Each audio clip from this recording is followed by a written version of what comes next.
Hello my dear student, मैं हूं आपका क्षितिज सर और आपके अपने चैनल जिसका नाम है जूलॉजी वर्ल्ड में आपका बहुत बहुत स्वागत करता हूं। तो स्टूडेंट, हमारी क्रैश कोर्स की जो सीरीज है वो लगातार चलती जा रही है, रुकने का नाम ही नहीं ले रही है।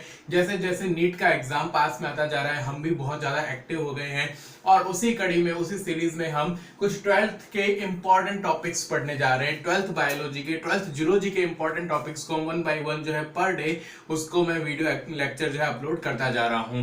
तो आज हम 12th बायोलॉजी में ही बायोटेक्नोलॉजी जो यूनिट है और स्पेशली जो 12th चैप्टर है आपका बायोटेक्नोलॉजी एंड इट्स एप्लीकेशन, उसका एक और इंपॉर्टेंट टॉपिक लेकर के आया हूं जिस पर आप मान करके चलिए कि नीट के एग्जाम में क्वेश्चन फिक्स होता है। स्टूडेंट, बार बार बोल रहा हूं मैं कि कुछ ऐसे क्वेश्चंस हैं नीट के जो कि उसका फिक्स है क्वेश्चन, जैसे रिप्रोडक्टिव हेल्थ में फिक्स क्वेश्चन है, जैसे मेंस्ट्रुअल साइकिल पर फिक्स क्वेश्चन है, जैसे ही आप ये जो टॉपिक आज हम पढ़ने जा रहे हैं बीटी कॉटन, उस पर फिक्स उसका क्वेश्चन होगा।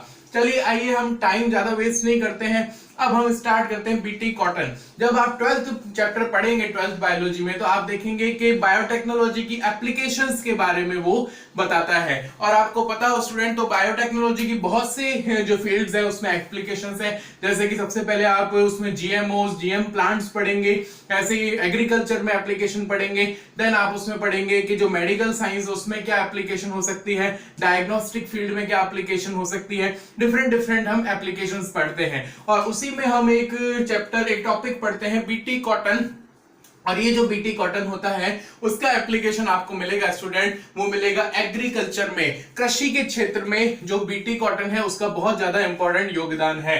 अच्छा स्टूडेंट, क्या योगदान इसका, क्या बेनिफिट है इसका, तो आप देखते हो कि जो एग्रीकल्चर है उसमें बहुत से जो है आप देखेंगे कि इंसेक्टिसाइड्स यूज लिए जाते हैं, बहुत से पेस्टिसाइड्स यूज लिए जाते हैं जो कि पौधों में या फिर क्रॉप में डाले जाते हैं। वो जो इंसेक्टिसाइड्स होते हैं वो इंसेक्ट्स के लिए या फिर पेस्ट के लिए तो हानिकारक है, बट हमारी बॉडी के लिए भी वो नेगेटिव हार्मफुल इफेक्ट दर्शाते हैं। इसलिए इसको कम करने के लिए जो है आजकल जो है बायो इंसेक्टिसाइड या बायो पेस्टिसाइड्स जो है वो यूज लिए जाते हैं। और ये किसकी देन है स्टूडेंट, ये बायोटेक्नोलॉजी की ही देन है। अच्छा, अब आप देख रहे हैं बीटी कॉटन को मैंने एरो का निशान लगा करके एक और चीज लिखा है, बायो इंसेक्टिसाइड। बायो इंसेक्टिसाइड का मीनिंग क्या होता है स्टूडेंट, ऐसा कोई बायोलॉजिकल एजेंट हम यूज ले रहे हैं। बहुत से जो इंसेक्टिसाइड होते हैं वो केमिकल इंसेक्टिसाइड्स होते हैं स्टूडेंट, बट हम यहां पर किसका यूज ले रहे हैं, हम यहां पर यूज ले रहे हैं बायोलॉजिकल एजेंट का। और वो बायोलॉजिकल एजेंट जो कि सेलेक्टिव है और वो पर्टिकुलर इंसेक्ट को ही जो है हार्म करता है,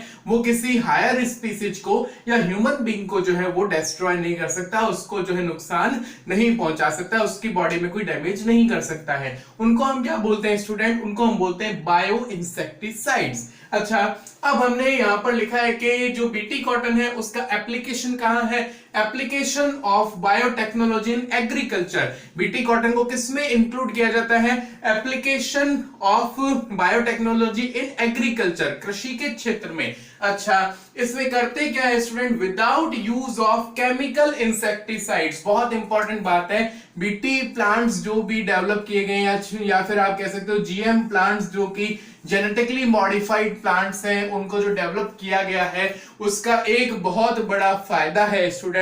और वो फायदा क्या है, वो है कि इनमें केमिकल इंसेक्टिसाइड्स का यूज नहीं होता है।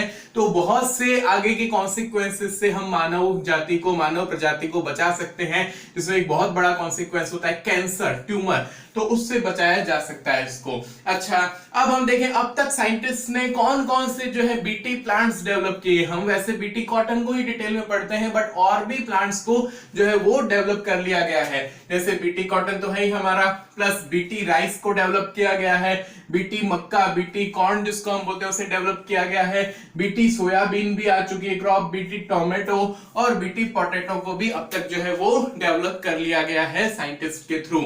अच्छा, बहुत इंपॉर्टेंट क्वेश्चन यहाँ पर स्टूडेंट जो कि नेक्स्ट लाइन में लिखा हुआ है और कई बार एग्जाम में direct as it is question उठ करके आया हुआ है, what is the meaning of BT in BT cotton. BT cotton में बीटी का क्या अर्थ है। तो यहां पर स्टूडेंट गलती क्या करते हैं, वो जानबूझ के आपको पहला ऑप्शन देता है कि बीटी मींस बायोटेक्नोलॉजी, क्योंकि हम लोग बायोटेक्नोलॉजी में पढ़ते हैं। बहुत से स्टूडेंट के माइंड में होता है कि हाँ भाई बायोटेक्नोलॉजी यूनिट में पढ़ी है इस चीज को हमने, तो बीटी मींस बायोटेक्नोलॉजी होता होगा, बायोटेक्नोलॉजी की शॉर्ट फॉर्म दे दी होगी इसने। नहीं, ऐसा नहीं है। बीटी मींस क्या है student, bacillus thuringiensis, that is most important thing in this topic.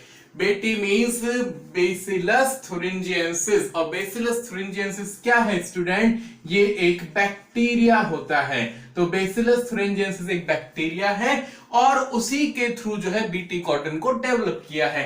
कैसे, अब आप देखते हैं कि बेसिलस thuringiensis जो है उसमें एक स्पेसिफिक जीन मिलती है उसके जीनोम में, उसके डीएनए में, और वो जीन कहलाती है स्टूडेंट क्राइजीन, दैट इज CRY या फिर क्राइजीन जिसको हम बोलते हैं।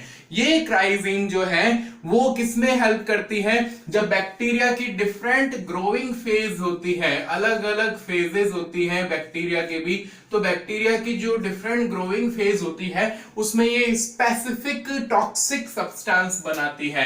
ये जीन है तो ये एनकोड करती होगी किसी ना किसी प्रोटीन को, तो क्राइजीन के थ्रू बैक्टीरिया की ग्रोइंग फेज के दौरान जो है बीटी टॉक्सिन बनाया जाता है। बेसिलस thuringiensis टॉक्सिन जो है वो एनकोड किया जाता है, जो कि खुद क्या होता है स्टूडेंट, एक प्रोटीन होता है। ध्यान देने वाली बात है कि ये प्रोटीन है, कई बार आपको वो कंफ्यूज करेगा कि BT toxin is a steroid, is a carbohydrate, polysaccharide और एनी अदर सब्सटेंस, बट नहीं, बीटी क्या है स्टूडेंट, ये एक बीटी टॉक्सिन क्या है, एक प्रोटीन होता है। अच्छा, यहां पर भी आपको गौर करना है स्टूडेंट, ये किस टाइप का प्रोटीन है, तो आपको याद रखना है कि ये एक प्रोटॉक्सिन होता है या फिर इनएक्टिव टॉक्सिन होता है। मतलब जब ये बैक्टीरिया खुद अपनी ग्रोइंग फेज के दौरान बना रहा है तब ये एक्टिव फॉर्म में कन्वर्ट नहीं हुआ है, ये किस फॉर्म में, प्रोटॉक्सिन। प्रो मींस पहले, टॉक्सिक जो एक्टिविटी है उससे पहले की फेज है ये, तो इसको हम बोलते हैं प्रोटॉक्सिन, या फिर इसको हम बोलते हैं इनएक्टिवेटेड प्रोटीन इसने प्रोड्यूस किया है। अच्छा, ये होता कैसा है, तो ये क्रिस्टलाइन होता है, क्रिस्टल लाइक एक्टिव जो है इसकी कंसिस्टेंसी होती है।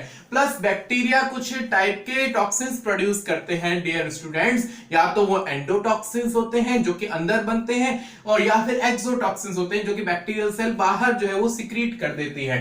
तो ये कैसा टॉक्सिन होता है स्टूडेंट, ये होता है एंडोटॉक्सिन। तो बीटी टॉक्सिन के बारे में आपको 5 बातें याद रखनी है। क्या बात याद रखोगे, इट इज सिंथेसाइज्ड और एनकोडेड बाय द क्राइजीन, उसके बाद में it is a type of protein, it is inactivated of protoxin, it is a crystalline form of toxin, और या फिर हम कहते हैं इट इज ए एंडोटॉक्सिन। तो 5 बातें आप याद रखें बीटी टॉक्सिन के बारे में। अच्छा, बहुत इंपॉर्टेंट क्वेश्चन यहां पर आप देखेंगे कि जब आप एनसीईआरटी पढ़ते हैं, एनसीईआरटी में बीटी कॉटन का टॉपिक पढ़ेंगे, उसमें पैराग्राफ के बीच में ही उसने इन टेक्स्ट क्वेश्चन दिया है कि क्या कारण है कि जो बीटी टॉक्सिन बैक्टीरिया ने खुद ने प्रोड्यूस किया है वो बैक्टीरियल सेल को इटसेल्फ क्यों नहीं किल कर देती है।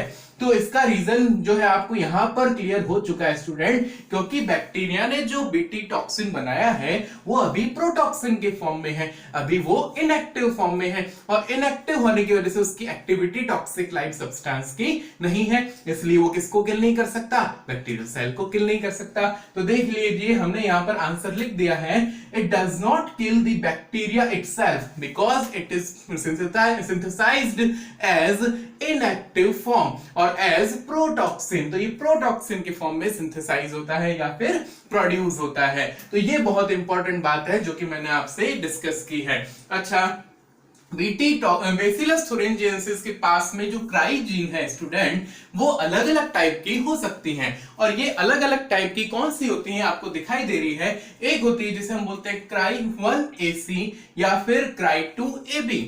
ये आपको देखिए स्टूडेंट याद रखना पड़ेगा, और यहां पर आप मान करके चलिए कि क्वेश्चन जो है 100% जो है श्योरली आएगा, क्योंकि जहां पर भी वो एनसीईआरटी एग्जाम्पल दे दे या फिर कुछ स्पेसिफिक जो है चीज बता देता है अलग से, तो वहां पर मान करके चलिए क्वेश्चन अलग तय होता है नीट में। और ये कंफ्यूजिंग है बहुत ज्यादा, और कंफ्यूजिंग है इसलिए आपसे जरूर पूछेगा और वो चाहेगा कि आप उसमें क्वेश्चन अपना जो है वो गलत करके आ जाए, पर हमें गलत नहीं करना है स्टूडेंट। देखिए क्राइजीन 3 टाइप की दे रखी है एनसीईआरटी में, Cry1AC एंड Cry2AB। और खास बात ये है Cry1AC और Cry2AB की कि ये दोनों ही किसको सिंथेसाइज करती हैं, कॉटन के बॉलवर्म को। कुछ इंसेक्ट्स होते हैं जो कि बॉलवर्म कहलाते हैं, वो पर्टिकुलर कॉटन को ही अफेक्ट करते हैं। अच्छा, on the other hand Cry1AB ये किसको किल करेगी स्टूडेंट, मक्के में कुछ जो छेदक होते हैं या फिर इसको हम कॉर्न बोरर कहते हैं, ये उनको किल करने का काम करती है। तो स्टूडेंट इस बोर्ड में मैंने बहुत सी इंपॉर्टेंट चीजें कवर कर दी कि BT cotton is a bio insecticide and it is a type of application of biotechnology in agriculture field. In this, chemical insecticides are not used, or BT cotton, BT rice, BT corn, BT tomato, soyabean and potato are produced till now। और उसके बाद में हमने कहा कि बहुत important बात है, what is the meaning of BT. BT means Bacillus thuringiensis is a bacteria, it is a prokaryotic cell। In this, crygene is present and it synthesized or encoded the BT toxin। It is a type of protein or it is a type of protoxin, inactivated toxin। It is a crystalline protein or it is a endotoxin, but it does not kill the bacteria itself because it remains in inactivated or protoxin form। There are three type of crygene: Cry1AC, Cry2AB, they kills the cotton bollworm and Cry1AB kills the corn borer. तो ये सारी चीजें आपको जब clear हो जाती हैं तो अब हम देखते हैं बीटी कॉटन की पूरी मैकेनिज्म, वो कैसे अफेक्ट करेगा एक इंसेक्ट को और वो कैसे किल करेगा। हम बिना केमिकल जो इंसेक्टिसाइड्स है उसके कैसे इससे निजात पा सकते हैं। नाउ स्टूडेंट, हम बीटी टॉक्सिन की या फिर बीटी कॉटन की मैकेनिज्म समझ लेते हैं कि वो एक कैसे बायो इंसेक्टिसाइड की तरह काम करेगा। देखिए, फॉर एग्जांपल हमने यहाँ पर एक बीटी कॉटन प्लांट बनाया है, ठीक है। ये बीटी कॉटन प्लांट है जिसको हमने बायोटेक्नोलॉजी से जेएम प्लांट के फॉर्म में कन्वर्ट किया है। अच्छा, अब मान लीजिए इंसेक्ट जो है, चाहे वो लेपिडोप्टेरन हो, चाहे वो कॉलियोप्टेरन हो या फिर डिप्टेरन हो, अलग अलग हम देखेंगे, उसने एनसीईआरटी ने भी दी है एग्जांपल। वो इस पर जो है वो अटैक करते हैं फीडिंग के लिए, वो इसको इजीली खा रहे हैं। अब बीटी टॉक्सिन जो है, क्योंकि बीटी कॉटन है, बीटी कॉटन की ईच एंड एवरी सेल में क्या होगा, बीटी टॉक्सिन बना होगा, क्योंकि क्राइजीन हमने वहां से ले ली है। क्राइजीन से जो आपने बीटी टॉक्सिन लिया है, अब ये बीटी टॉक्सिन अपनी जो है मैकेनिज्म करना स्टार्ट करता है स्टूडेंट। वो कैसे स्टार्ट करेगा, जैसे ही इंसेक्ट इसको खाएगा, यहां पर वो जो इंजेस्ट करेगा, इसका इंजेक्शन होगा। इंजेक्शन करने के बाद में बीटी टॉक्सिन जो है वो उसकी एलिमेंट्री कैनाल में चला जाएगा, वो उसकी गट में चला जाएगा। गट में कहां पर जाएगा स्टूडेंट, वो जाता है उसकी मिड गट में। देखिए, अभी मैंने आपको कुछ देर पहले बताया कि बीटी टॉक्सिन खुद बैक्टीरिया को क्यों नहीं किल करता है। इसका मैंने क्या रीजन बताया था कि बैक्टीरिया जो है वो इनएक्टिव टॉक्सिन, प्रोटॉक्सिन प्रोड्यूस करता है, इसलिए वो हार्मलेस रहता है। बट जैसे ही वो इंसेक्ट की गट में जाता है, मिड गट में जाता है, वहां पर उसको कौन सी पीएच मिलती है स्टूडेंट, एल्केलाइन पीएच मिलती है। ये एक और फिक्स क्वेश्चन ले लीजिए आप कि बीटी टॉक्सिन कब एक्टिव होता है, when it comes in the contact with the alkaline pH of insect midgut। तो यहां पर जैसे ही वो उसके कांटेक्ट में आएगा, एक्टिव हो जाएगा। एक्टिवेशन ऑफ, इसको हम लिख सकते हैं एक्टिवेशन ऑफ बीटी टॉक्सिन। तो बीटी टॉक्सिन कब एक्टिव होता है स्टूडेंट, ये क्वेश्चन पूछा जाएगा तो आप आंसर क्या करेंगे, when it comes in the contact with the alkaline pH of the midgut of insect. वो कीट के मध्यांतर की एल्केलाइन क्षारीय पीएच के संपर्क में आने से सक्रिय हो जाता है। अच्छा, जैसे ही वो एक्टिव होता है, वो क्या करता है, वो कनेक्ट हो जाता है, कनेक्ट करता है, किसके साथ में जुड़ जाता है, वो कनेक्ट हो जाता है इंसेक्ट की जो मिडगट है उसकी एपिथेलियल सेल से। तो एपिथेलियल सेल से वो कनेक्ट हो जाता है, जिससे वो क्या कर सकता है, वहां पर वो एक तो करता है स्टूडेंट पोर्स क्रिएट करता है, छिद्र उत्पन्न करता है। यहां पर एक तो ये याद रखना है आपको, वो जैसे ही एक्टिव फॉर्म में आया, उसने इंसेक्ट की जो मिडगट की एपिथेलियल सेल्स हैं उनसे कांटेक्ट किया, उसने कनेक्ट हुआ और वहां पर पोर्स किए, प्लस उसको हम बोल सकते हैं कि वहां पर वो स्वेलिंग कर देता है। और स्वेलिंग और पोर्स होने की वजह से अल्टीमेटली क्या करेगा, वो इंसेक्ट को किल कर देगा, मार देगा। तो यहां पर हम कह सकते हैं कि इसके रिजल्ट से क्या हो जाएगा, किल द इंसेक्ट, वो इंसेक्ट को अब किल कर देगा।